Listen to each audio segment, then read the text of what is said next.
just saw was a channel drawing, so that means that I was in a light meditation, and then I drew this as a co-creation between me and spirit.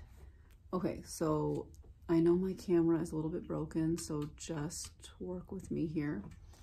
This is a young man, and this is his face. As you can see, his two eyes and his nose and his mouth is kind of covered up by this fire. His name is Robbie or Rilo or possibly Riley.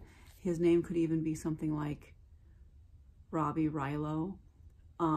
He is not alive anymore. He unfortunately passed away in a fire, I believe a house fire that had to do with these books here. You can't see a bunch of books in the picture, but he's reading a book here. This is him reading. Riley was 16 years old when he died. 15, excuse me, he was 15 years old. He loved books, but unfortunately, I think he may have had maybe a mental illness or some sort of personality disorder where he tended to be a little bit extreme. And obviously, he was also a teenager. So although he was very smart, he loved books, he was an avid reader, he had a tendency to get kind of carried away in the books, with the books, and live his life through the books. And then I think he also read graphic novels, and one book that did come up specifically was Catcher in the Rye. And I'm not saying Catcher in the Rye is a bad book. I had to read it. A lot of people have to read it for their school. He was a very impressionable young man. And so he absorbed the information in the books like a different way, so to speak.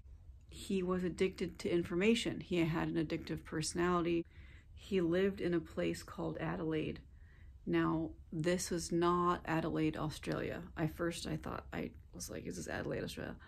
I'm sure there's other Adelaides out there, and so he lived somewhere else. Now, as you can see, once again, I have a drawing of like a young man who has either red hair or brownish reddish hair, because this is his hairline here, right? This is his hair. It's red-ish, reddish. Here is his face. He's a little bit like suspicious looking, doesn't really trust people because he's,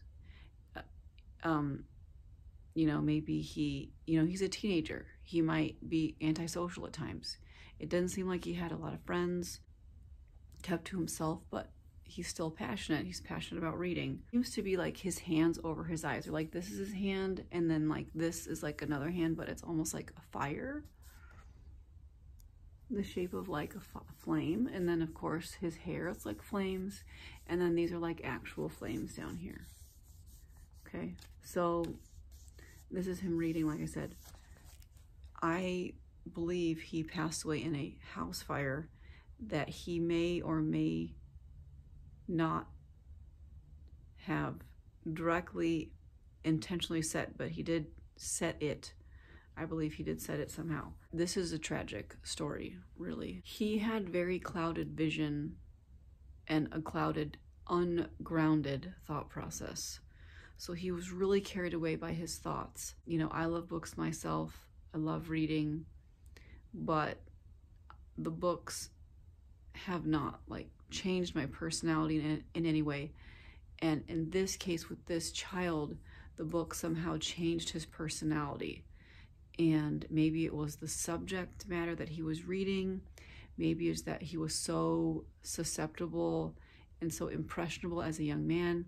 Maybe it was because he had some sort of mental illness.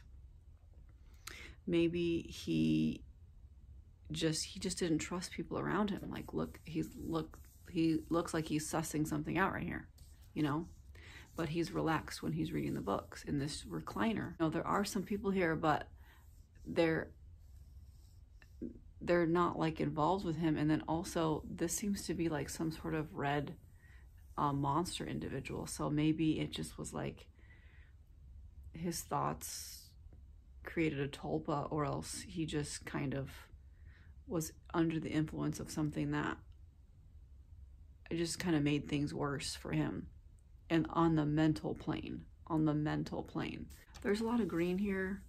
You know, his hands covering his eyes have to do with like the books or something clouding his vision. He wasn't able to see and comprehend things and perceive things in a grounded, down-to-earth manner. He was kind of carried away by the books. And I think if he thought he was carried away, he either got angry. He got angry somehow. And then he set the fire at some point. The message is that you can love information, and you can love information from books, and you can love information from school, and you can love studying, and you can love all these things. But it's important to also use common sense, and it's important to also incorporate yourself into your own knowledge.